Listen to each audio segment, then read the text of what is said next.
ജോയിച്ചേട്ടൻ്റെ ആടിൻ്റെ അത്ഭുതങ്ങൾ കേട്ടപ്പോഴേ എൻ്റെ മനസ്സ് യാക്കൂബിൻ്റെ ആടുകളെക്കുറിച്ചാണ് ഞാൻ ചിന്തിച്ചത്. കാരണം ഇസ്രയേലിൻ്റെ ആദിപിതാവ് യാക്കൂബ്, അബ്രാഹത്തിൻ്റെ മകൻ ഇസഹാക്ക്, ഇസഹാക്കിൻ്റെ മകൻ യാക്കൂബ്. ഇസഹാക്കിന് 2 മക്കളുണ്ടായിരുന്നു, ഏശാവും ഉണ്ടായിരുന്നു, യാക്കൂബും ഉണ്ടായിരുന്നു. അപ്പം യാക്കൂബിൻ്റെ കന്നുകാലിക യാക്കോബ് ലാബാനുമായിട്ട് പിരിയുമ്പോഴുണ്ടാകുന്ന കുറേ സങ്കടങ്ങളുണ്ട്. എന്താ, അവൻ 20 കൊല്ലം ലാബാൻ എൻ്റെ അമ്മായിയപ്പന് വേണ്ടി ജോലി ചെയ്തതാണ്. പക്ഷേ 20 കൊല്ലം ജോലി ചെയ്തപ്പോൾ ലാബാൻ്റെ കന്നുകാലികൾ വളർന്ന് യാക്കൂബ് തിരിച്ചു പോരാൻ നേരത്ത് ഒന്നുമില്ലാത്തവനായിപ്പോയി. അപ്പോഴേ യാക്കൂബ് പറയുന്നുള്ളൂ, നിങ്ങളെന്നെ ചതിക്കുകയാണ് ചെയ്തതെന്ന്, അല്ലേ? അപ്പോഴേ ബൈബിൾ പറയും, എന്താണ് മകനെ, മനുഷ്യന്മാർ ചതിച്ചാലും ദൈവം നിൻ്റെ കൂടെ ഉണ്ടെങ്കിൽ ചതി ഒരു ചതിയല്ലെന്ന്. കൈ ഇടിച്ച് കിടത്താണ്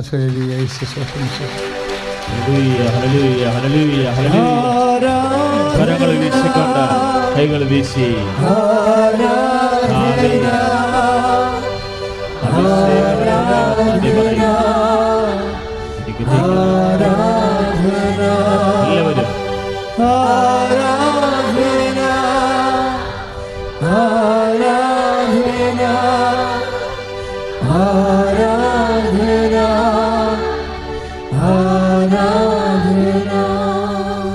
എല്ലാവരും അപ്പം ആരെങ്കിലുമൊക്കെ ചതിച്ചു എന്ന് വിചാരിച്ചാൽ ആര് ചതിച്ചു അവന് നമ്മൾ ടാർഗറ്റ് ചെയ്യേണ്ട കാര്യമില്ല.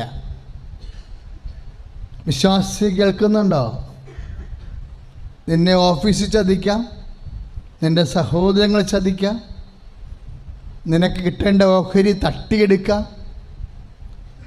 അപ്പോൾ നീ ദരിദ്രനായി മാറാം, നിന്നെ വഞ്ചിച്ചവർ പ്രബലന്മാരായി മാറാം.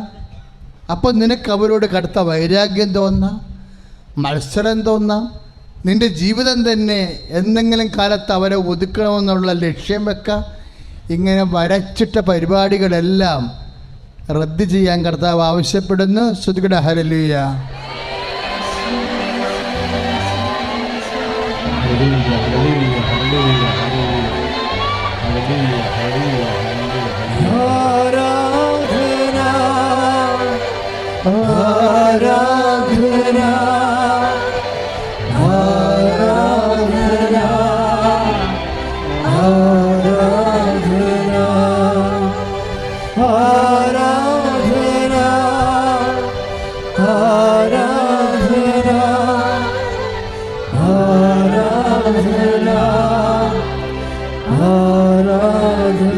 പരിശുദ്ധ പരമ ദിവ്യകാരുണ്യത്തിന്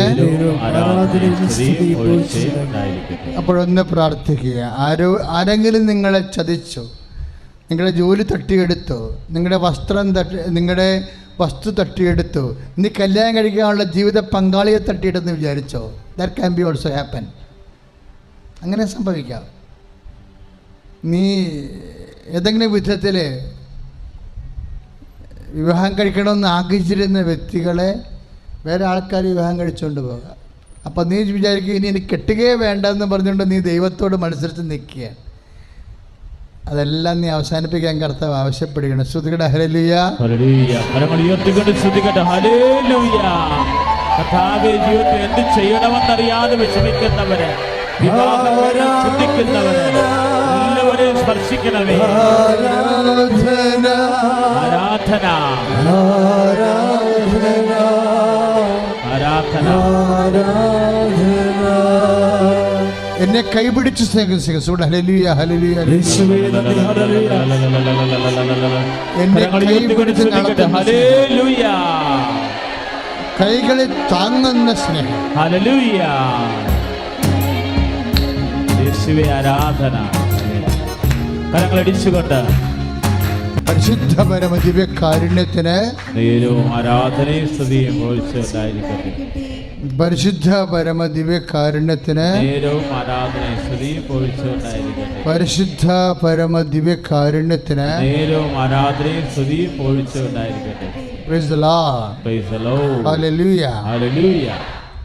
അങ്ങനെ താൻ ചതിക്കപ്പെട്ടു എന്നുള്ള കാര്യം കണ്ണീരോടെ യഹോവയോട് പറഞ്ഞപ്പോൾ ദൈവം അവനെ അനുഗ്രഹിക്കാൻ തുടങ്ങി. വരയുള്ള ആടുകളും പുള്ളിയുള്ള ആടുകളും നിനക്ക് ഓഹരിയാകും എന്ന് പറയുന്ന സമയത്ത് ആ ലാബാൻ പറഞ്ഞു, നിൻ്റെ ഓഹരി ഇനി ഈ മാസം മുഴുവനും പ്രസവിക്കാൻ പോകുന്ന വരയുള്ള ആടുകളായിരിക്കും എന്ന് പറയും. അടുത്ത മാസം ലാബാൻ പറയും, ഇനി നിൻ്റെ ഓഹരി പ്രസവിക്കാൻ പോകുന്ന പുള്ളിയുള്ള ആടുകളായിരിക്കും എന്ന് പറയും. അതെന്ത് ചെയ്യണമെന്നുള്ള കാര്യം സ്വപ്നത്തിൽ യാക്കോബിനെ ദൈവം വെളിപ്പെടുത്തി കൊടുക്കും അല്ലേ? അതെല്ലാം ബൈബിളിൻ്റെ ഭാഗമാണ്. എന്നിട്ട് ഈ യാക്കോബിൻ്റെ ഓഹരികളെ കർത്താവ് ആ മാസം മുഴുവനും വരയുള്ള ആടുകളാണെങ്കിൽ വരയുള്ള ആടുകളെ തന്നെ പ്രസവിക്കുന്നത് കർത്താവ് ഇടയാക്കും. Praise the Lord. Hallelujah, hallelujah. അത് കർത്താവ് ഇടയാക്കണതാണ്. Praise the Lord. അങ്ങനെ ഒരു രീതിയുണ്ട്, കർത്താവ് ഇടയാക്കിയെന്ന്. ബൈബിള് പൊതുവെ ആവർത്തിച്ച് പറയുന്നതാണ് കർത്താവ് ഇടയാക്കി. മനുഷ്യൻ വല്ലതും ഇടയാക്കാം. അതിൻ്റെ പുറകെ നീ തൂങ്ങരുത്. മറിച്ച് നിന്നെ ഉയർത്തണതും നിലനിർത്തണതും ആരാണ്? നിന്നെ ജനിപ്പിച്ചവനാണ്. അവനെ ഇടയാക്കിയാൽ തടുക്കാൻ പറ്റത്തില്ലെന്ന്. ശ്രുതിയുടെ hallelujah, hallelujah, hallelujah, hallelujah, hallelujah. കരങ്ങൾ ഉയർത്തിക്കൊണ്ട് സ്തുതിക്കട്ടെ. പരിശുദ്ധ പരമ ദിവ്യകാരുണ്യത്തിന് നേരവും ആരാധനയും സ്തുതിയും ഉണ്ടായിരിക്കട്ടെ. അങ്ങനെ യാക്കോബ് സമ്പത്തിൽ വളർന്ന അപ്പോൾ യാക്കോബിൻ്റെ മനസ്സിൽ ഒരു പേടിയുണ്ടായിരുന്നു. ആരെയെങ്കിലും എന്തിനെങ്കിലുമൊക്കെ എപ്പോഴെങ്കിലും പേടിയുണ്ടാകണം. യാക്കോബിൻ്റെ പേടി എന്തായിരുന്നു? എന്നായാലും ഏശാവിൻ്റെ മുമ്പിൽ ചെന്ന് ഞാൻ പെടും, അന്ന് അവൻ എൻ്റെ കഥ കഴിക്കും. എന്താ കാര്യം? അവൻ്റെ കടിഞ്ഞുള്ള അവകാശം തട്ടിക്കൊണ്ടാണ് ഈ മനുഷ്യൻ കടന്നു കളഞ്ഞത്. അവന് ദൈവദത്തമായ ഓഹരി അനുഗ്രഹ അവകാശങ്ങളെല്ലാം അടിച്ചു മാറ്റി അമ്മയോട് ഒപ്പിച്ച് നിന്നുകൊണ്ട്. കർത്താവ് വന്നപ്പോൾ യാക്കോബിന് ഗുഡ് സർട്ടിഫിക്കറ്റ് ഒന്നും കൊടുത്തില്ല. നിക്കോദേമോസിനെ കണ്ടപ്പോൾ ഈശോ എന്നാ പറഞ്ഞത്? ഇതാ ഒരു യഥാർത്ഥ ഇസ്രയേലിയൻ. അപ്പം മറ്റേ ഇസ്രയേലിയൻ ഇത്തിരി തരികിട പാർട്ടിയായിരുന്നു എന്നാണ് പറഞ്ഞത്. നിക്കോദേമോസിനെ കണ്ടപ്പോൾ ഈശോ എന്നാ പറഞ്ഞത്? യാക്കോബിന് ഇസ്രയേൽ എന്ന് പേരുണ്ടല്ലോ, പക്ഷെ നിക്കോദേമോസിനെ കർത്താവ് കണ്ടപ്പോൾ എന്താ പറഞ്ഞത്? ഇതാ ഒരു യഥാർത്ഥ.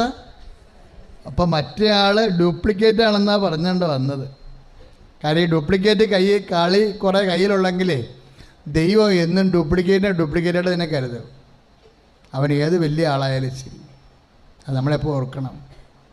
നിക്കോദേമോസ് യോഹന്നാൻ്റെ 3-ാം അധ്യായത്തിൽ നിക്കോദേമോസിനെ കണ്ടപ്പോൾ എന്താ ഈശോ പറഞ്ഞത്? എ ട്രൂ ഇസ്രായേലൈറ്റ്, ഒരു യഥാർത്ഥ ഇസ്രായേലിയൻ. അപ്പോൾ ഇസ്രായേലിയൻ എന്ന് പറഞ്ഞു കഴിഞ്ഞാൽ യാക്കോബിനാണ് എൻ്റെ പേര്. പക്ഷേ ഈശോൻ്റെ കാലം വന്നപ്പോൾ ഇസ്രായേലിന് യഥാർത്ഥം എന്നുള്ള പേര് കൂടി ചേർത്ത്. ചതി ചെയ്യണവന് യഥാർത്ഥ വ്യക്തിയായിട്ട് ദൈവം കണക്കാക്കുന്നില്ല. ഹല്ലേലൂയ,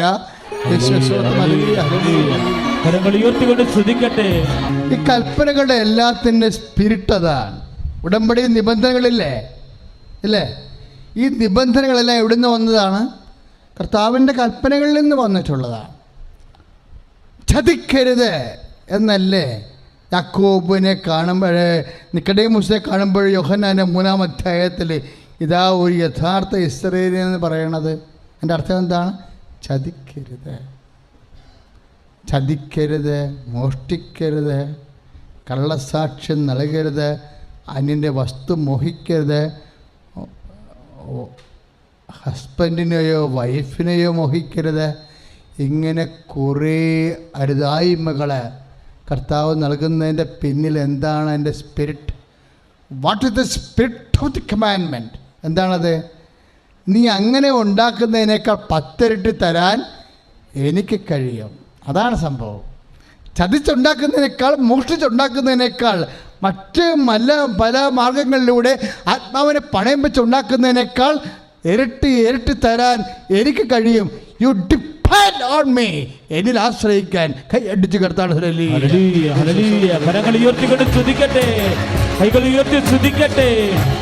പരിശുദ്ധ പരമദിവ്യകാരുണ്യത്തിന് അപ്പോഴേ ചേട്ടായിയെ ചതിച്ചത് കാരണം ചേട്ടായി പണ്ടേ വേട്ടക്കാരനാ. യാക്കോബ് ഒരു കർഷക മനസ്സുള്ള ആളാണ്. ചേട്ടായി വേട്ടക്കാരനായത് കാരണം എന്നെങ്കിലും താനും വേട്ടയാടപ്പെടുമെന്നുള്ളത് യാക്കോബിന് പേടിയുണ്ട്. അപ്പം എന്ന് യാക്കോബ് യഹോവയോട് പ്രാർത്ഥിച്ചുകൊണ്ടിരുന്നത് എങ്ങനെ ചേട്ടായിയെ അമീക്കബിളായിട്ട് സെറ്റിൽ ചെയ്യാമെന്നാണ് ചിന്തിച്ചുകൊണ്ടിരുന്നത്.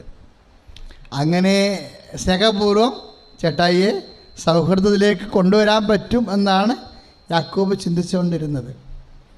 യാക്കോബിൻ്റെ സ്വസ്ഥതയും സമാധാനത്തെയും കളഞ്ഞിരുന്നത് ഭാവിയിൽ എന്നായാലും ചേട്ടായുമായിട്ടൊരു മൽപ്പിടുത്തം ഉണ്ടാകുമെന്നാണ് വിചാരിച്ചത്. ആ മൽപ്പിടുത്തത്തിന് പറ്റുന്ന രീതിയിൽ തന്നെ അവൻ ഒരുക്കിക്കൊണ്ടിരിക്കുകയായിരുന്നു. പക്ഷേ ബൈബിൾ മുന്നോട്ട് വായിക്കുമ്പോൾ നമുക്ക് മനസ്സിലാകും യാക്കോബ് വിചാരിച്ച തരത്തിലുള്ള മൽപ്പിടുത്തം ഉണ്ടായി.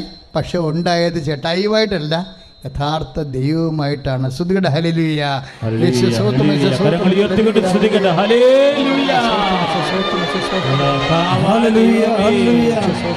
വചനത്തിന്റെ ചുരുളുകൾ അഭിഷേകമായി നൽകുന്നതിന് നന്ദി പറയുന്ന കർത്താവേ, അവിടുത്തെ സാന്നിധ്യം കൊണ്ട് നിറയ്ക്കണമേ. Hallelujah, hallelujah. കരങ്ങളടിച്ചുകൊണ്ട് ദൈവനാമത്തിന് മഹത്വം ഉണ്ടാകട്ടെ. എൻ്റെ പേര് ഗിരിജ. ഞാൻ തിരുവനന്തപുരത്തു നിന്ന് വരുന്നു. ഞാൻ ഉടമ്പടി ആദ്യമായിട്ട് എടുത്തത് 2022 23 10 മാസത്തിലാണ് ഞാൻ ഉടമ്പടി എടുത്തത്.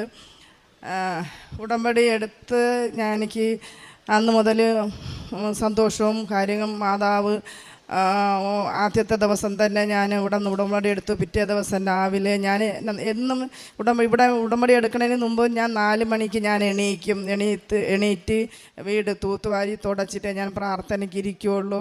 പ്രാർത്ഥനയ്ക്ക് ഇരിക്കുമ്പോൾ തന്നെ മാതാവ് വന്ന്, എനിക്കത് അറിഞ്ഞൂടെയിരുന്നു, പിച്ചുപൂവിൻ്റെ മണം നല്ല രീതിയിൽ സുഗന്ധമുണ്ടായിരുന്നു. അപ്പോൾ എനിക്കറിയാം, ഞാൻ എൻ്റെ ചേച്ചിയും കൂടെ ഇവിടെ വന്ന് ഉടമ്പടി എടുത്തത്. ചേച്ചി ഇന്നിപ്പോൾ നിലവിലില്ല. അപ്പോൾ ഞാൻ ചേച്ചിയോട് ചോദിച്ചു, ചേച്ചി നിനക്ക് പ്രാർത്ഥനയ്ക്കുന്നപ്പോൾ വല്ല മണം വല്ലതും വന്നിട്ടുണ്ടോ എന്നിട്ട്. അപ്പോൾ നീ ഇല്ല എന്ന് പറഞ്ഞു. അപ്പോൾ ഞാൻ പറഞ്ഞു, ഞാൻ രാവിലെയും വൈകിട്ട് ഇരിക്കുമ്പോൾ എനിക്ക് എൻ്റെ വീട്ടിൽ ഭയങ്കരമായിട്ട് പിച്ചിപ്പൂവിൻ്റെ മണമുണ്ട്. അപ്പോൾ പിന്നീടാണ് സാക്ഷ്യങ്ങൾ കേട്ടപ്പോഴത്തേക്ക് എനിക്ക് മനസ്സിലായത് മാതാവ് വന്നതാണെന്ന്. അങ്ങനെ ഉടമ്പടി കഴിഞ്ഞ് ഞങ്ങൾ പിന്നെ അന്ന് വന്നപ്പോൾ മുതൽ എല്ലാ മാസവും ഞാനും എൻ്റെ ചേച്ചിയും ഇവിടെ വരും. ഒരു മാസം വന്നില്ലേ ഞങ്ങൾക്ക് എന്തോ ബുദ്ധിമുട്ടാണ്. എല്ലാ മാസവും വരും. ഇപ്പോഴും ഈ മാസം വരെയും തന്നെ എല്ലാ മാസവും വരും. അതിൽ ഇനിയിപ്പോൾ കഴിഞ്ഞ മാസം എനിക്ക് വരാൻ പറ്റിയില്ല, വീട് പണിയും കാര്യങ്ങളൊക്കെ ആയി താമസം മറന്ന് വരാൻ പറ്റില്ല. അല്ല, എല്ലാ മാസവും ഞാൻ വരും. അങ്ങനെ വന്നു. പിന്നെ രണ്ടാമത്തെ ഉടമ്പടി പുതുക്കി കഴിഞ്ഞപ്പോഴത്തേക്കും എനിക്ക് അത്ഭുതം നടന്നെന്ന് വെച്ചാൽ മാതാവ് തന്നത് പുള്ളിയുടെ എൻ്റെ ഭർത്താവിൻ്റെ വസ്തുക്കളെല്ലാം മറ്റൊരാൾ കൈക്കലാക്കി വച്ചിരിക്കുമായിരുന്നു. 10-15 വർഷത്തിൽ കൂടുതലായി. അത് നമ്മളുടെ കയ്യിൽ ഒരു രേഖകളും ഇല്ല. ഒരു ആധാർ പോലും, അച്ഛൻ്റെ ആധാർ പോലും നമ്മളെ കയ്യിലില്ലായിരുന്നു. മാതാവ് ഓരോരുത്തരെയും നിയോഗിച്ച് അവിടുന്ന് മയ്യനാട്, കൊല്ലം മയ്യനാടാണ് ഇവരുടെ സ്ഥലം.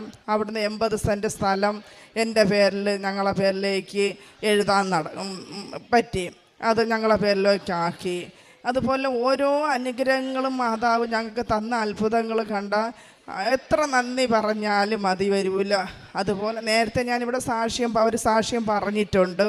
സാമ്പത്തികമായിട്ടുള്ള ബുദ്ധിമുട്ടിലൊക്കെ മാതാവ് എന്നെ സഹായിച്ച് അതെല്ലാം നമുക്ക് സാമ്പത്തികമായി നേടിത്തന്ന്. അത് പോയിട്ട് അച്ഛൻ്റെ പേരിൽ, അച്ഛൻ സയനിസ്റ്റായിരുന്നു ഡൽഹിയിൽ. അവിടെ പ്രോപ്പർട്ടിയും ഉണ്ടായിരുന്നു, വീടും ഉണ്ടായിരുന്നു. അത് ഈ പറഞ്ഞതുപോലെ ആ പുള്ളിയുടെ കയ്യിലായിരുന്നു എല്ലാ രേഖകളും. നമ്മളെ കയ്യിലൊന്നും ഇല്ലായിരുന്നു. അവിടുന്ന് ഒരു ഉദ്യോഗസ്ഥൻ നമ്മളെ തിരക്കി വന്ന് അച്ഛൻ്റെ വീട്ടിലേക്ക് മയ്യനായിട്ട് വന്ന്, അപ്പോൾ അവിടെ ആരുമില്ല, നമ്മൾ തിരുവനന്തപുരത്താണ് താമസിക്കുന്നത്. അപ്പോൾ എൻ്റെ ഫോൺ നമ്പർ വാങ്ങിച്ചു. അവിടുത്തെ ഒരു ചേച്ചിക്ക് എൻ്റെ നമ്പർ ഉണ്ടായിരുന്നു. അവരെ തിരക്കി വന്ന് ആ സാറ് തിരുവനന്തപുരത്ത് വന്ന് ഞങ്ങളെ തിരക്കി വന്ന് അവിടുത്തെ സ്ഥലം ഇങ്ങനെ പോവും, നിങ്ങൾ എന്തെങ്കിലും ചെയ്യണമെന്ന് പറഞ്ഞപ്പോൾ നമ്മളതിൽ ഒന്നുമില്ല, നമുക്കിതിനെപ്പറ്റി ഞങ്ങൾ ഇറങ്ങുന്നില്ല, എനിക്ക് പറ്റത്തില്ല, നമുക്ക് അതിന് വേണ്ടിയിട്ടുള്ള ആൾക്കാരും ഇല്ല എന്ന് പറഞ്ഞപ്പോഴത്തേക്ക് ആ സാറ് തന്നെ അവിടുത്തെ പോലീസ് ഉദ്യോഗസ്ഥനാണ്. ആ ഉദ്യോഗസ്ഥൻ അവിടെ നിന്ന് ആൾക്കാരെ കൊണ്ടുവന്ന് അവിടുത്തെ പ്രോപ്പർട്ടി ഒരു രേഖയും ഒന്നും അച്ഛനെ കുറിച്ചുള്ള ഒരു നമ്പർ ഒന്നും നമ്മളെ കയ്യിലില്ല. അവരെല്ലാ കാര്യങ്ങളും ഒരുക്കി പ്രമാണങ്ങൾ അടിച്ച് ടാക്സ് അടച്ച് എല്ലാ കാര്യങ്ങളും ആക്കി എൻ്റെ ഭർത്താവിൻ്റെ പേരിലേക്ക് ഇപ്പോൾ പ്രമാണം നടന്ന് അത് മാതാവ് സാധിച്ചു തന്ന്. 15 വർഷത്തിൽ കൂടുതലായി, 10-15 വർഷത്തിൽ കൂടുതലായി അവിടെ വെറുതെ കിടക്കുമായിരുന്നു. മറ്റേ പുള്ളിക്കാരൻ വാടകയ്ക്ക് കൊടുത്ത് അതിൻ്റെ പൈസയൊക്കെ അയാൾ വാങ്ങിച്ചുകൊണ്ടിരിക്കുമായിരുന്നു. അങ്ങനെ ഇപ്പോൾ ഇടപെട്ട് അത് സാധിച്ചു തന്ന്. പിന്നെ ഞാൻ ഉടമ്പടിയിൽ വച്ചിട്ടുള്ളതെല്ലാം എൻ്റെ ഭർത്താവിൻ്റെ സമ്പത്ത് മടങ്ങി കിട്ടണം.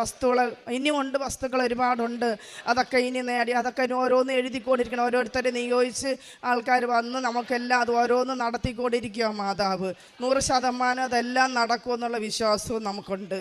പിന്നെ അത് പോയിട്ട് ഞാൻ ഉടമ്പടിയിൽ ഒരിക്കൽ പോലും വച്ചില്ല. ഞങ്ങൾ 5 വർഷം കൊണ്ട് വാടക വീട്ടിലാണ് താമസിക്കുന്നത്.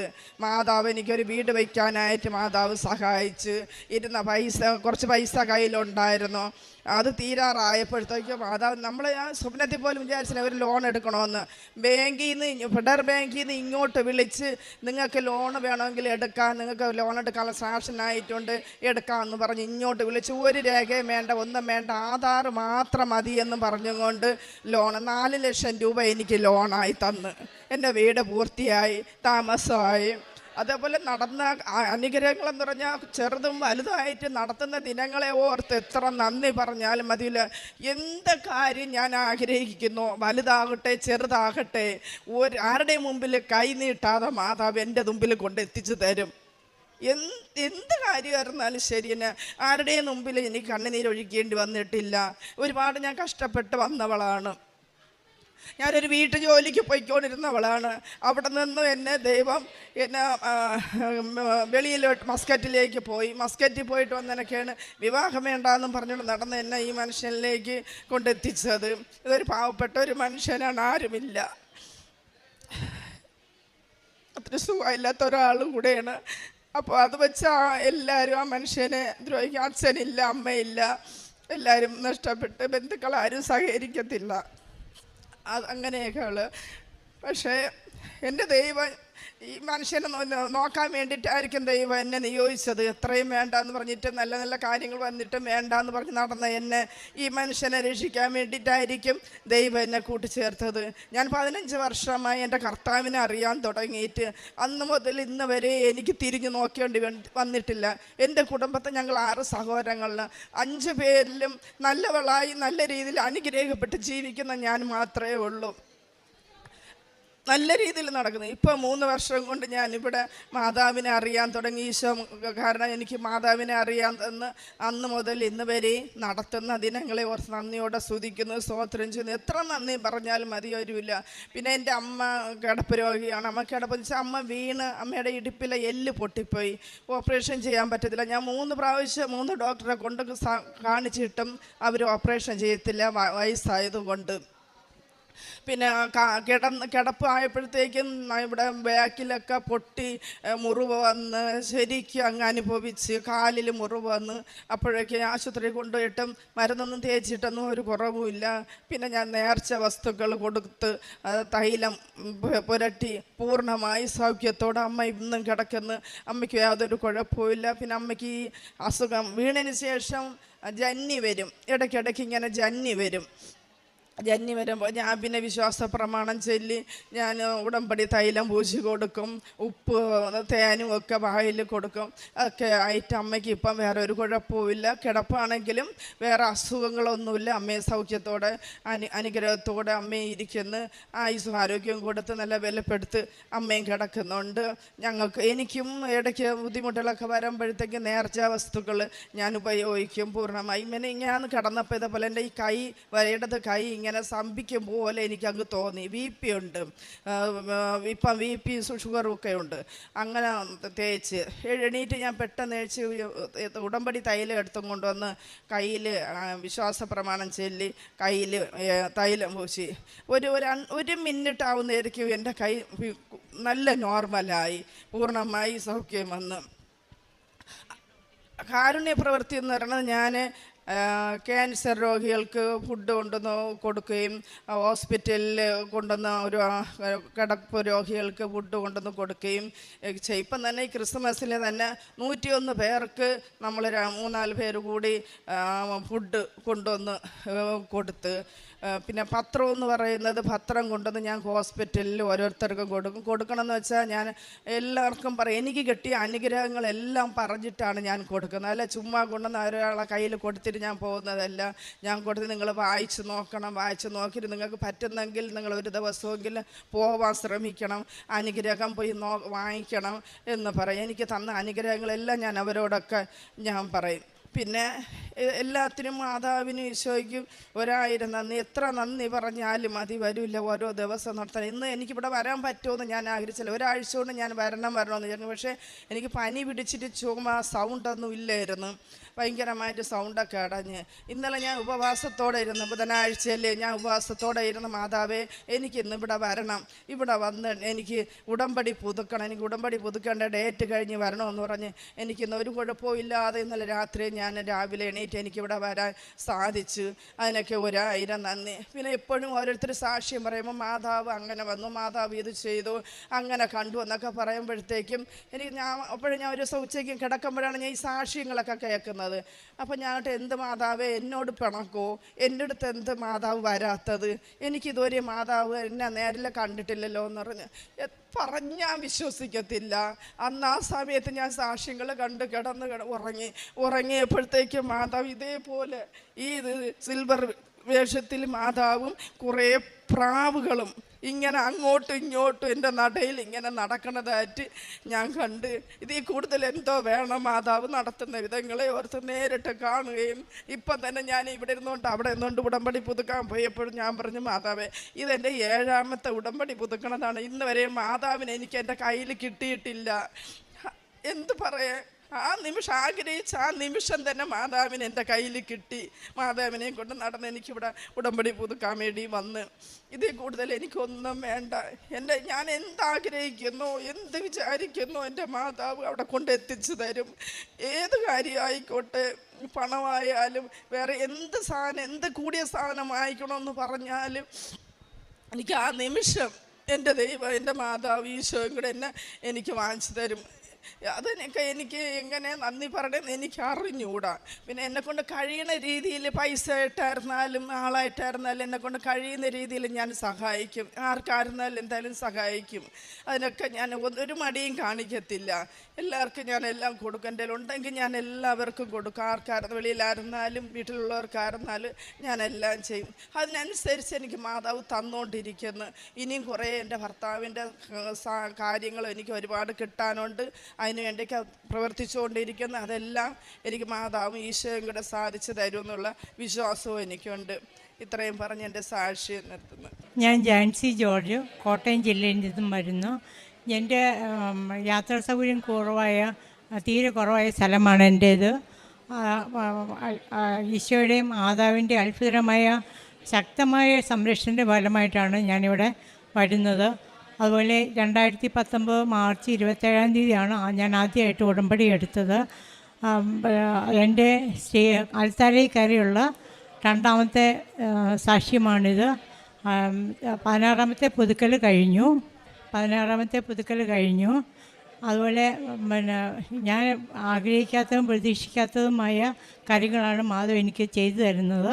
ഇവിടെ ഇപ്പോൾ സാക്ഷ്യം പറയാൻ എൻ്റെ ആധാരങ്ങൾ നടന്നതിൻ്റെ സമ്മതമായിട്ടുള്ള കാര്യങ്ങളാണ്. മാതാവ് എങ്ങനെ ഇടപെട്ടു എന്നുള്ളത് അറിയിക്കുകയാണ് ഞാൻ ഇവിടെ ചെയ്യുന്നത്. അതായത് മാതാവിൻ്റെ ഭർത്തൃപിതാവിൻ്റെ പേരിലുള്ള 54 സെൻറ്റ് സ്ഥലം ഒരു 8 വർഷം മുമ്പ് തരാമെന്ന് പറഞ്ഞാൽ അന്ന് ഒത്തിരി തടസ്സങ്ങൾ വന്നു. അതുകൊണ്ട് തന്നെ ആ ശ്രമം വീണ്ടും തീർത്ത് ഉപേക്ഷിച്ചായിരുന്നു. വീണ്ടും ഭർത്തൃപിതാവ് 2024 ഓഗസ്റ്റ് 5 മരിച്ചപ്പോൾ സഹോദരൻ എല്ലാവരും കൂടി ഞങ്ങൾക്ക് തരാമെന്ന് പറഞ്ഞു. അത് മാതാവിൻ്റെ ശക്തമായ ഇടപെടലില്ലാതെ ഇതൊന്നും നടക്കാൻ പോണില്ല. അതുപോലെ ഇതിൻ്റെ കാര്യത്തിനായിട്ട് മകൻ ആ ഒരു ആധാരക്കാരനെ സമീപിച്ചപ്പോൾ ആ കേട്ട വ്യവസ്ഥ കേട്ടപ്പോൾ അവൻ പറഞ്ഞു, അമ്മ ഇത് ഒരിക്കലും നടക്കാൻ പോകുന്ന കാര്യമല്ലെന്ന് പറഞ്ഞു. പക്ഷേ ഞാൻ മാതാവിൽ ശരണം അർപ്പിച്ചുകൊണ്ട് ആദ്യമേ ഞാൻ മാതാവിനോട് ചോദിച്ചു എന്താ ചെയ്യേണ്ടതെന്ന് ചോദിച്ചു. അപ്പോൾ ആദ്യമേ പറഞ്ഞു പവർ ഓഫ് അറ്റോർണി എടുക്കാൻ പറഞ്ഞു. അങ്ങനെ അത് 2 പേര് വിദേശത്തും ഒരാൾ അരുണാചൽപ്രദേശിലുമാണ്. അപ്പോൾ ആദ്യത്തെ 2 പേര് തിരിച്ച് 2 ദിവസം കഴിയുമ്പോൾ തിരിച്ചു പോയായിരുന്നു. അപ്പോൾ ഒരാഴ്ച പെങ്ങൾ ഇവിടെ ഉണ്ടായിരുന്നു. അങ്ങനെയാണ് പവർ ഓഫ് അറ്റോർണി എടുത്തത്. അതുകൂടാണ്ട് ഇതിൻ്റെ കാര്യത്തിനായിട്ട് വില്ലേജ് ഓഫീസിൽ ചെന്നപ്പോൾ അന്ന് ഇരുന്ന് സ്ട്രിക്റ്റായിട്ടുള്ളൊരു വലിയ ഓഫീസറായിരുന്നു. അപ്പോൾ അതുകൊണ്ട് ഞാൻ മാതാവിനോട് പ്രാർത്ഥിച്ചു, മാതാവ് ഈ തടസ്സമൊന്ന് മാറ്റി തരണമെന്ന്. എന്തായാലും ഞാൻ ഫാമിലി മെമ്പർഷിപ്പ് നടത്താൻ ചെന്നപ്പോൾ ഞാൻ നിനക്ക് മുമ്പ് ഒരു ദൂതനെ അയക്കുമെന്ന് പറഞ്ഞ രീതിക്ക് ആ വില്ലേജ് ഓഫീസറെ മാറ്റിയിട്ട് ഒരു കരുണയുള്ള വില്ലേജ് ഓഫീസറെയാണ് ആക്കിയത്. അപ്പോൾ ഈ വില്ലേജ് ഫാമിലി മെമ്പർഷിപ്പിനുള്ള പ്രത്യേകത എന്ന് വെച്ചാൽ സഹോദരങ്ങളുടെ ഭർത്തൃസഹോദരങ്ങളുടെ കാര്യങ്ങൾക്ക് അവർ എല്ലാവരും വില്ലേജ് ഓഫീസിൽ വരണമെന്നാണ്. പക്ഷേ ഇവർക്കെല്ലാം പല വിധത്തിലുള്ള അസൗകര്യങ്ങൾ കാരണം അവർക്ക് വരാൻ പറ്റാത്ത സാഹചര്യം പോലെ വന്നപ്പോൾ ഞാൻ ചോദിച്ചു എന്താ ചെയ്യേണ്ടതെന്ന് ചോദിച്ചു. അപ്പോൾ വില്ലേജ് ഓഫീസർ പറഞ്ഞു നാട്ടിലുള്ള 2 പേര് വന്നാൽ മതി. ഞാൻ പറഞ്ഞു അതിൽ ഒരാൾക്ക് അസുഖമുള്ള ആളാണ്, യാത്ര ചെയ്യാൻ പാടില്ലെന്നാണ് പറഞ്ഞു. അപേക്ഷ ഫോം കൊണ്ടുപോയി അദ്ദേഹത്തെ കൊണ്ട് പൂരിപ്പിച്ചുകൊണ്ട് വന്നാൽ മതി എന്ന് പറഞ്ഞു. അതുകൊണ്ടൊപ്പം തന്നെ പിന്നെ ഈ ഫാമിലി മെമ്പർഷിപ്പിൻ്റെ കാര്യത്തിനായാലും ശരി, അത് ആ ഡേറ്റ് ഫിക്സ് ചെയ്ത് ഡേറ്റ് പറഞ്ഞത് മാതാവാണ്. ആ ഡേറ്റ് എല്ലാവർക്കും സൗകര്യപ്രദമായിരുന്നു. അങ്ങനെ ഫാമിലി മെമ്പർഷിപ്പ് സഹോദരൻ്റെ ആയിട്ടുള്ള ഫാമിലി മെമ്പർഷിപ്പ് നടന്നു. അതുപോലെ ആധാരായാലും 2 പ്രാവശ്യമായിട്ടാണ് നടന്നത്. അതും 2 പേര് വിദേശത്തുള്ളവരുടെ ഇത് ഒരു വരാൻ ബുദ്ധിമുട്ടായതുകൊണ്ട് ആദ്യത്തെ 5 പേരുടെ ആദ്യം നടത്തി. അതിനുശേഷം ഞാൻ മാതാവിനോട് പറഞ്ഞു, മാതാവ് എനിക്ക് ഓഗസ്റ്റ് 9 മുമ്പായിട്ട് എനിക്ക് 2 വിദേശമുള്ള സഹോദരങ്ങളുടെ ആധാരം നടത്തണമെന്ന് ആഗ്രഹമുണ്ട്, അതിന് എന്നെ സഹായിക്കണമെന്ന് പറഞ്ഞു. അപ്പോൾ അതിലൊരാൾ ജനുവരി 15 വരുന്നുണ്ടെന്ന് പറഞ്ഞു. അപ്പോൾ മറ്റേ സഹോദരനോടും ചോദിച്ചു ആ സമയത്ത് വരാൻ പറ്റുമെന്ന് ചോദിച്ചു. അങ്ങനെ ജനുവരി 16 ആ ആധാരവും നടന്നു. അതുപോലെ പിന്നെയുള്ളത് എൻ്റെ കുടുംബത്തിൻ്റെ ആധാരമായിരുന്നു. അത് ഇതുപോലെ മക്കൾക്കെല്ലാവർക്കും വരാൻ പറ്റുന്ന സാഹചര്യമായിരുന്നില്ല ഫാമിലി മെമ്പർഷിപ്പിൻ്റെ സമയത്ത്. അന്നേരവും അദ്ദേഹം പറഞ്ഞു വീട്ടിലുള്ള സഹോദരൻ മകൻ വന്നാൽ മതി എന്ന് പറഞ്ഞു.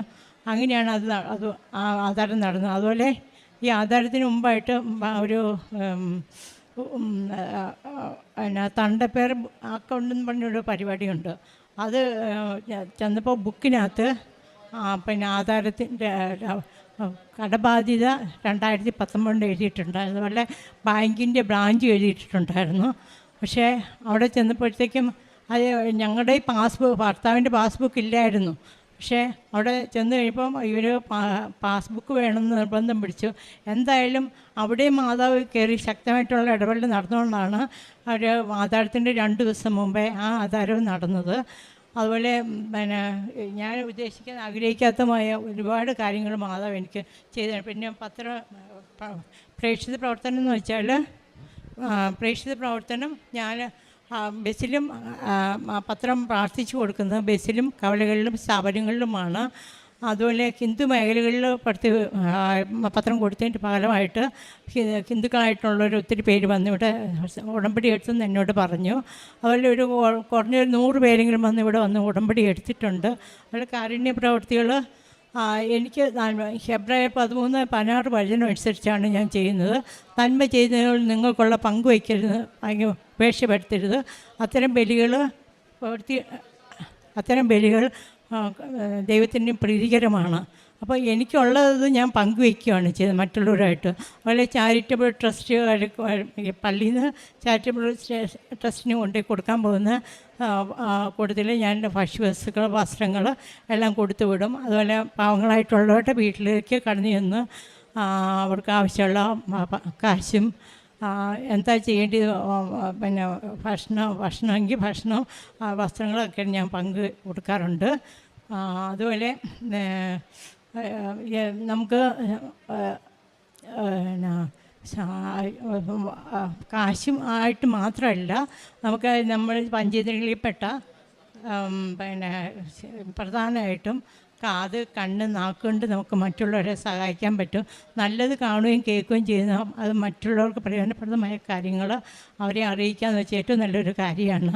അതുപോലെ ഇത്രയും എനിക്ക് ഒരുപാട് കാര്യങ്ങൾ എനിക്ക് ചെയ്തു തരുന്നുണ്ട്. അതുകൊണ്ട് ആ മാതാവിന് തിരുക്കുവാൻ ഞാൻ ഒത്തിരി കൂടി നന്ദി പറഞ്ഞു നിർത്തുന്നു.